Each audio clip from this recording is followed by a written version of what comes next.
Prenons à présent, Alexis, la direction de l'Aude où une rave party est en cours en plein massif des Corbières. 3 semaines après un incendie qui avait ravagé 17 000 hectares, 2000 teufeurs se sont rassemblés depuis le début du week-end. Une situation qui crée l'indignation sur place. Le préfet de l'Aude condamne le rassemblement avec la plus grande fermeté.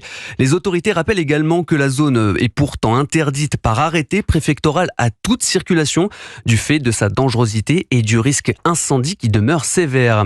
Cette rave party qui intervient alors que les professionnels du tourisme déplorent une saison cauchemardesque. L'incendie meurtrier début août a entraîné des pertes énormes et les touristes boudent le département. Un reportage du correspondant dans le sud-ouest, Charles L'Huillier. Au milieu des vignes calcinées et des champs à perte de vue, l'odeur de brûlé est toujours présente ici. Les stigmates d'une saison terrible.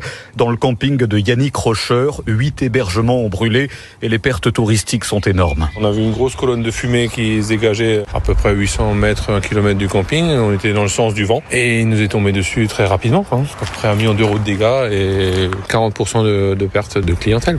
Des touristes qui ont déserté tout le département. Même le restaurant du chef Alexandre Sylvestre, pourtant très loin du méga-feu. Alors ici on est à Narbonne et on est à 35 km et depuis les feux on a une chute vertigineuse, 15% de chute. Les gens pensent que c'est l'ensemble du département qui a brûlé et cette baisse va impacter de façon très violente l'économie locale. On a besoin du tourisme, c'est la clé de voûte de l'économie audoise. Alors pour faire repartir la machine ici, le conseil départemental vient de lancer une grande campagne de communication, mais pas sûr que la rave party de ce week-end soit la meilleure des cartes postales. Dans le massif des Corbières, Charles L'Huillier, Europe 1.